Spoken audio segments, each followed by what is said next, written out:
Mes amis scorpions, bonjour et bienvenue sur la chaîne Tarot à merveille. Pour votre tirage général, ceux qui me découvrent, soyez les bienvenus. Votre téléphone va sonner, ou vibrer, ou s'illuminer silencieusement sur la table de nuit, alors que vous pensiez à autre chose. Et quand vous verrez le nom qui s'affiche, votre cœur fera quelque chose que votre mental ne pourra pas contrôler. Un bond, un saut, une reconnaissance instantanée, antérieure à toute pensée qui dira « c'est maintenant, c'est enfin maintenant ».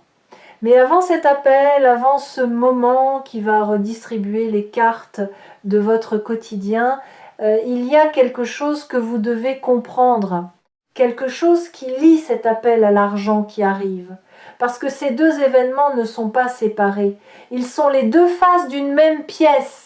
Les deux expressions d'un seul et même mouvement qui se produit dans votre vie en ce moment, et ce mouvement porte un nom, un mot de 5 lettres que je vais décomposer devant vous, lettre par lettre, parce que chacune de ces lettres contient un enseignement que vous avez besoin d'entendre. Ce mot, c'est APPL. Pas seulement l'appel téléphonique, l'appel au sens profond, l'appel que la vie vous lance. L'appel que vous vous lancez à vous-même depuis un endroit si profond que vous ne l'entendez que dans le silence. Commençons. A. Alignement. L'argent qui arrive n'est pas un accident. Ce n'est pas un coup de chance. Ce n'est pas le résultat d'une manipulation du destin en votre faveur. C'est un alignement. Et pour comprendre ce que ce mot signifie vraiment, il faut abandonner l'image mystique qu'on en donne habituellement. L'alignement n'est pas un état de grâce flottant, dans lequel tout tombe du ciel. C'est un état de cohérence entre ce que vous pensez, ce que vous ressentez et ce que vous faites. Quand ces trois dimensions pointent dans la même direction, vous devenez un aimant, pas un aimant magique, un aimant logique. Les opportunités vous trouvent parce que votre signal est clair. Les bonnes personnes se rapprochent parce que votre fréquence est stable. Et l'argent circule vers vous parce que vous avez cessé de le repousser avec vos croyances de manque, tout en le réclamant avec vos prières d'abondance. Pendant longtemps, vous étiez en désalignement. Vous vouliez l'abondance, mais vous pensiez rareté. Vous demandiez la prospérité, mais vous agissiez en survivant. Vous rêviez de liberté financière, mais vous preniez chaque décision depuis la peur de perdre ce que vous aviez. Ce désalignement créait un signal brouillé, contradictoire, et un signal contradictoire ne reçoit que des réponses contradictoires, des gains suivis de pertes, des ouvertures suivies de fermetures, un pas en avant, deux pas en arrière. Ce qui a changé récemment, ce qui rend l'argent inattendu possible maintenant, c'est que le brouillage se dissipe. Votre pensée, votre ressenti et votre action commencent à s'accorder.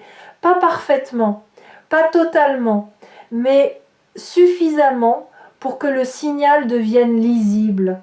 Et un signal lisible reçoit des réponses lisibles, concrètes, sonnantes et trébuchantes. Cet alignement financier se manifeste dans des détails que vous ne remarquez peu, être pas encore. La manière dont vous parlez d'argent a changé. Moins de plaintes, moins de honte, plus de neutralité, plus de curiosité. Vous commencez à voir l'argent non plus comme un juge qui vous évalue, mais comme un courant qui vous traverse. Et un courant ne juge pas. Il circule. Il va où l'espace est ouvert. Et votre espace s'ouvre.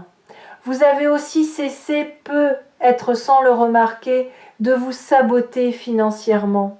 Ces petites habitudes d'auto-sabotage que vous aviez normalisées, dépenser impulsivement juste après avoir réussi à mettre de côté, refuser une augmentation parce que vous ne vous sentiez pas légitime, évaluer vos services parce que demander un juste prix vous semblait prétentieux, ces comportements perdent leur emprise, pas d'un coup, progressivement, comme une habitude qu'on remplace si doucement, qu'on ne se souvient plus du moment exact où l'ancienne a cessé et la nouvelle a commencé. L'argent qui arrive va emprunter un canal que vous n'aviez pas envisagé. Il ne viendra pas du chemin évident. Il viendra d'un angle que votre mental n'avait pas couvert dans ses calculs. Peut-être une compétence secondaire qui se révèle soudain demandée. Peut être un ancien contact qui refait surface avec une proposition, peut être un investissement de temps ou d'énergie que vous aviez fait il y a longtemps et dont vous aviez oublié l'existence, qui produit maintenant un retour inattendu. La forme précise n'a pas d'importance. Ce qui compte, c'est que votre alignement a rendu le canal visible, comme un cours d'eau qui ne peut apparaître que lorsque le sol est prêt à le recevoir. Premier P, présence. Pendant que cet alignement financier se met en place, quelqu'un pense à vous, et pas de manière passive. Cette personne ne pense pas à vous comme on pense à un souvenir lointain en feuilletant un album photo. Elle pense à vous avec intention, avec direction, avec cette impulsion croissante qui précède toujours l'action. Elle est en train de passer du penser au faire, du silence à la parole, de l'hésitation à la décision. Cette personne, vous l'attendez. Peut être que vous ne l'admettez pas ouvertement. Peut être que vous avez construit autour de cette attente une forteresse d'indifférence. Vous avez dit que c'était fini, que vous étiez passé à autre chose, que son silence ne vous affectait plus, et une partie de vous le pensait sincèrement. Mais une autre partie, celle qui vit en dessous des déclarations, celle qui habite dans le ventre plutôt que dans la tête, cette partie-là attendait patiemment, sans faire de bruit, sans déranger l'édifice d'indifférence que vous aviez si soigneusement construit. Et c'est cette partie silencieuse qui va reconnaître l'appel quand il viendra. Pas votre mental, pas votre orgueil, votre ventre. Cet endroit, en vous, qui sait sans raisonner, qui reconnaît sans analyser, qui répond avant que la question ne soit formulée. Cette personne traverse elle aussi quelque chose, pas la même chose que vous, mais quelque chose de parallèle, un mouvement intérieur qui la pousse vers vous avec une force qu'elle ne comprend pas entièrement. Elle a essayé de l'ignorer, de le rationaliser, de se dire que c'était de la nostalgie, de la faiblesse, du manque passager. Mais ce mouvement ne ressemble à aucune de ces choses. Il ressemble davantage à un aimant, à une boussole dont l'aiguille pointe obstinément dans votre direction, quoi qu'elle fasse pour la détourner. Elle a peu être pris son téléphone plusieurs fois déjà, ouvert la conversation, tapé quelques mots, puis effacé, refermé, poser le téléphone et recommencer le lendemain. Ce cycle d'approche et de retrait est le signe que le désir de vous contacter est réel, mais que le courage n'est pas encore au rendez-vous. Il le sera bientôt. Le courage s'accumule comme l'eau derrière un barrage, goutte après goutte, et un jour, le barrage cède. Non pas parce qu'une goutte particulière était plus lourde que les autres, parce que la somme de toutes les gouttes a dépassé la résistance. Le barrage de cette personne est sur le point de céder. La présence de cette personne dans vos pensées ces derniers temps n'est pas un résidu nostalgique. C'est un signal de proximité. Quand quelqu'un s'approche de vous sur le plan énergétique, votre inconscient le perçoit avant que le monde physique ne le confirme. Vous pensez à quelqu'un davantage, vous rêvez de lui, vous croyez entendre sa voix, vous tombez sur des choses qui le rappellent, non pas parce que vous êtes coincé dans le passé, mais parce que l'avenir envoie ses éclaireurs. Deuxième P, permission. Voici peu, être la lettre la plus importante de tout ce mot, et elle ne concerne ni l'argent ni cette personne. Elle vous concerne vous. La permission est le goulot d'étranglement de votre vie. Pas le talent, pas les opportunités, pas la chance. La permission, ce que vous vous autorisez à vivre, à recevoir, à désirer, à espérer.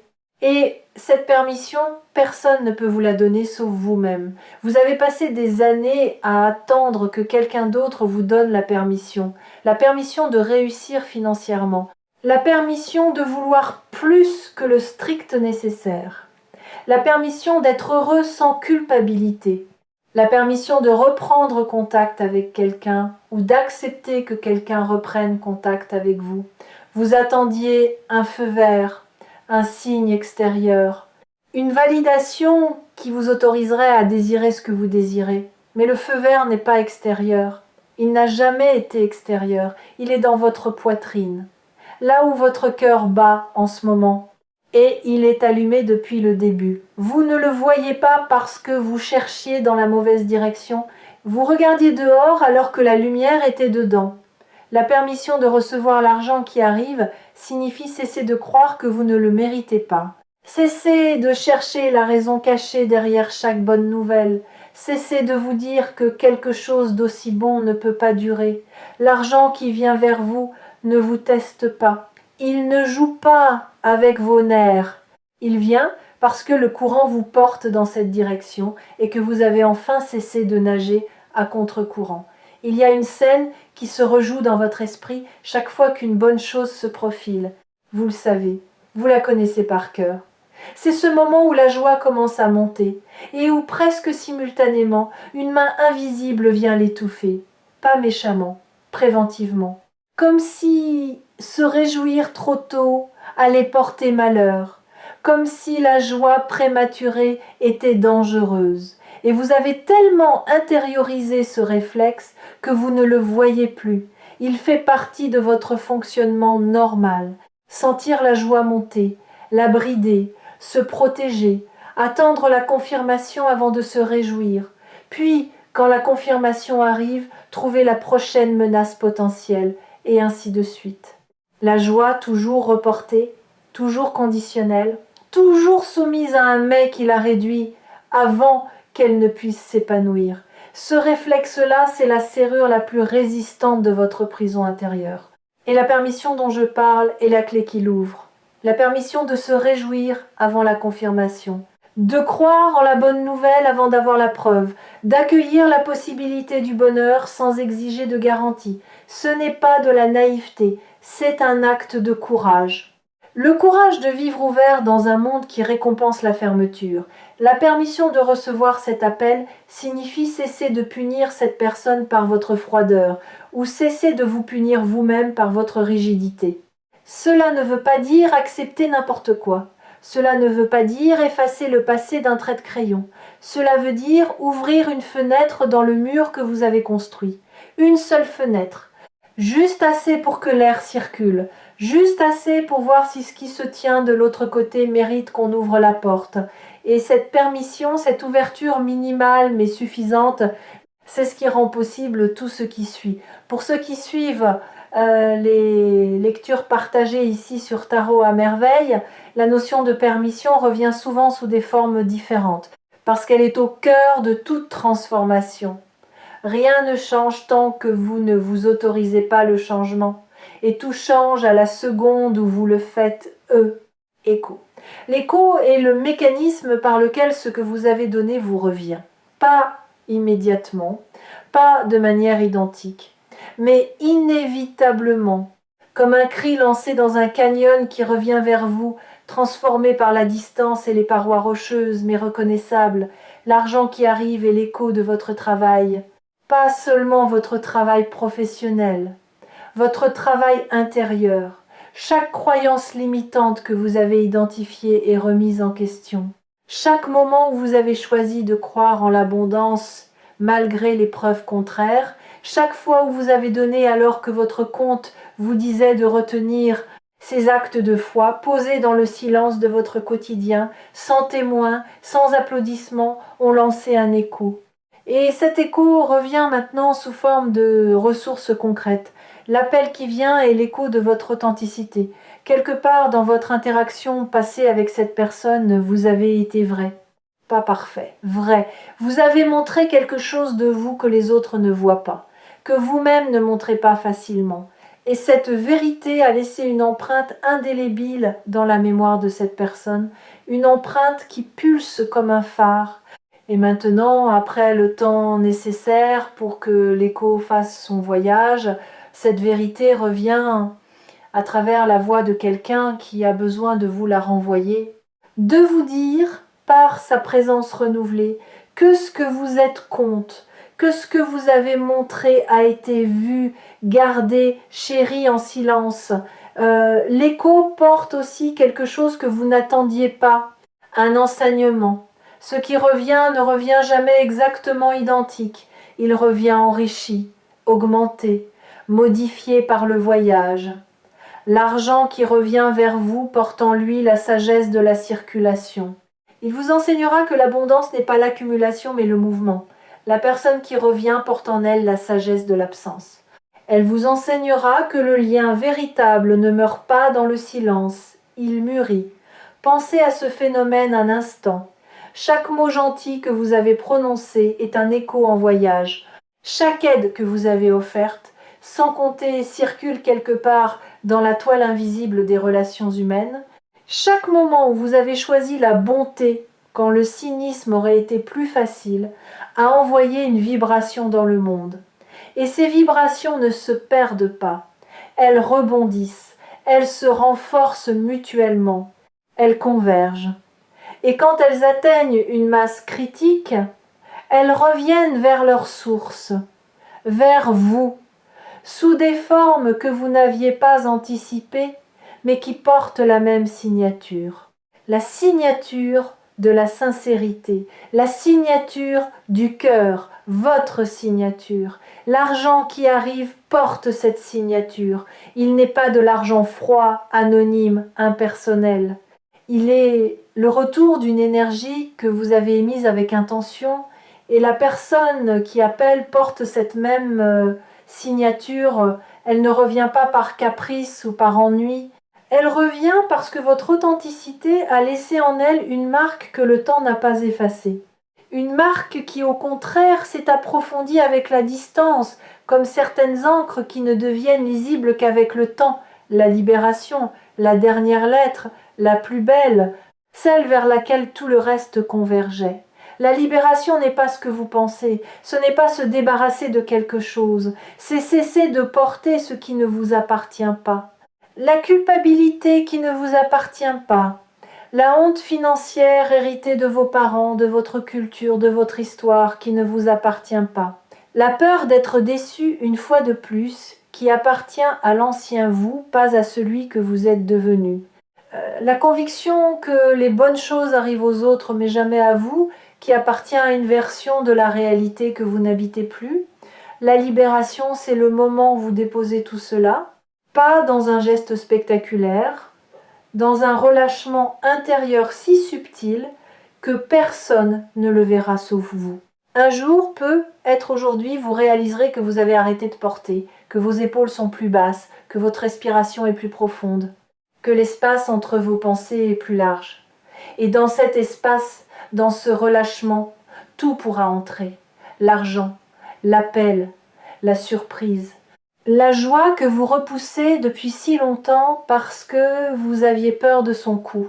La joie n'a pas de coût. C'est le mensonge le plus ancien du monde. On vous a fait croire que chaque moment de bonheur serait suivi d'un moment de souffrance équivalent, que la vie était un système comptable où chaque crédit de joie entraînait un débit de douleur. Et vous avez vécu en conséquence, en mesurant votre bonheur, en le rationnant, en refusant de vous réjouir pleinement par peur de la facture. Cette croyance meurt aujourd'hui. Elle meurt parce que vous êtes en train de vivre la preuve contraire. L'argent arrive et il n'y a pas de piège. L'appel vient et il n'y a pas de manipulation. La vie s'ouvre et elle ne vous prépare pas un coup dur en retour. Elle s'ouvre simplement comme un poing qui se détend et devient une main ouverte. Et une main ouverte peut recevoir ce qu'un poing fermé ne pouvait pas. Regardez vos mains en ce moment. Sont-elles serrées, crispées, même légèrement? Si oui, ouvrez-les physiquement. Posez les paumes vers le ciel sur vos genoux et observez ce qui se passe dans le reste de votre corps quand vos mains s'ouvrent. Les épaules descendent, la mâchoire se relâche, la respiration s'approfondit. Le corps tout entier interprète les mains ouvertes comme un signal de sécurité, un signal qui dit « il n'y a rien à combattre, rien à retenir, rien à craindre ». Et, dans cette posture d'ouverture, votre capacité à recevoir se multiplie, pas symboliquement, physiologiquement. Un corps détendu est un corps perméable. Perméable aux idées, aux intuitions, aux opportunités, aux connexions. Un corps crispé est un corps barricadé. Et derrière les barricades, rien de nouveau ne peut entrer. Cette libération physique est le reflet de la libération intérieure qui se produit en vous. L'une nourrit l'autre, Et ensemble, elles créent l'espace nécessaire pour que l'argent entre et que l'appel soit reçu. Non pas comme des intrus dans une forteresse, comme des invités attendus dans une maison ouverte. Le mot est complet maintenant. A-P-P-E-L. 5 lettres, 5 dimensions d'un seul mouvement. L'alignement qui rend l'abondance possible, la présence qui annonce le retour, la permission qui ouvre les portes, l'écho qui ramène ce qui a été donné. La libération qui fait de la place pour tout ce qui suit. Ces 5 lettres ne sont pas seulement un cadre pour comprendre ce qui arrive, elles sont un mode d'emploi pour l'accueillir. Quand l'argent se présente, vérifiez votre alignement. Êtes-vous cohérent dans votre désir de le recevoir? Quand l'appel arrive, vérifiez votre présence. Êtes-vous là? Vraiment là? Pas perdu dans vos projections du passé? Avant de répondre à l'un ou à l'autre, vérifiez votre permission. Vous êtes-vous autorisé à recevoir sans condition, sans marchandage intérieur?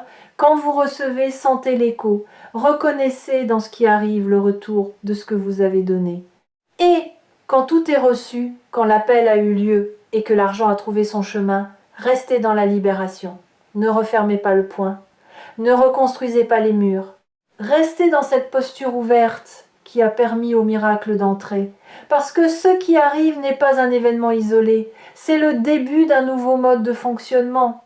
Un mode où vous recevez autant que vous donnez, où la vie circule à travers vous dans les deux sens, où l'abondance n'est plus un rêve que vous pourchassez, mais une rivière dans laquelle vous nagez. Et cette rivière, une fois que vous y êtes, ne vous rejette pas. Elle vous porte vers des endroits que vous n'aviez pas imaginés, avec une douceur que vous n'aviez pas cru possible. Ceux qui partagent leur chemin avec Tarot à merveille savent que les mots ne sont pas choisis au hasard dans ces lectures. Ils sont des clés. Et le mot d'aujourd'hui, ce mot de 5 lettres, est la clé qui ouvre simultanément 2 portes. La porte de l'abondance financière et la porte du retour de cette personne. Dans les jours qui viennent, restez attentifs aux signes avant-coureurs, un mouvement inattendu sur votre compte, une proposition qui arrive d'une direction que vous n'aviez pas envisagée, un message d'un ancien contact professionnel. Ces événements financiers ne seront pas isolés. Ils seront les premières notes d'une mélodie plus large. Et dans cette même période, les signes relationnels s'intensifieront aussi, un rêve plus vivant que d'habitude. Un souvenir qui remonte sans raison. Un nom qui traverse vos pensées au moment le plus inattendu. Ces 2 séries de signes convergeant vers le même moment. Le moment où votre téléphone s'allume. Et entre maintenant et ce moment, laissez-vous porter. Ne forcez rien. Ne cherchez pas à accélérer le processus en contactant cette personne vous-même. Ne tentez pas de provoquer l'argent en prenant des décisions financières impulsives. Le timing n'est pas votre responsabilité. Votre responsabilité est l'état intérieur, l'ouverture, la disponibilité, la confiance. Le reste appartient à une intelligence plus vaste que la vôtre, une intelligence qui sait exactement quand la pomme est mûre et quand le sol est prêt à la recevoir. Vous avez assez forcé dans votre vie, assez poussé, assez tiré, assez essayé de contrôler chaque variable. Et le résultat de tout ce forçage a été l'épuisement, pas l'abondance. Ce qui arrive maintenant arrive précisément parce que vous avez relâché, parce que vous avez accepté, ne serait-ce qu'un instant, que tout ne dépend pas de vous. Et dans cet instant de lâcher prise, l'espace s'est créé pour que la vie fasse ce qu'elle fait le mieux, surprendre ceux qui ont le courage de lui faire confiance. Quand il s'allumera, quand vous verrez le nom, quand votre cœur fera ce bond que votre mental ne peut pas contrôler, rappelez-vous du mot, rappelez-vous des 5 lettres, et rappelez-vous que chacune d'elles vous a préparé à cet instant, que vous n'êtes pas en train de recevoir par hasard, que vous êtes en train de récolter ce que votre courage, votre patience et votre transformation ont semé. Décrochez pas seulement le téléphone, décrochez de la peur, de la méfiance, de l'habitude de dire non à ce qui est bon. Décrochez et dites « je suis là » Et voyez ce qui se passe quand une personne alignée, libérée, autorisée à recevoir, dit simplement avec toute sa présence, je suis là. Ce qui se passe, c'est que tout change. Et quand vous aurez besoin de vous rappeler pourquoi tout a changé, revenez ici, revenez sur Tarot à merveille, revenez aux mots, aux 5 lettres, à cette vidéo qui a précédé l'appel et qui vous avait dit, avec toute la clarté dont ces mots sont capables, prépare-toi. Ce qui vient est à la hauteur de tout ce que tu as traversé pour arriver ici. Ton téléphone va sonner. Et cette fois, tu es prêt à répondre, prêt à dire oui, prêt à recevoir, prêt à vivre ce que tu mérites depuis toujours. Et ce que tu mérites dépasse tout ce que ton imagination la plus audacieuse a osé te montrer.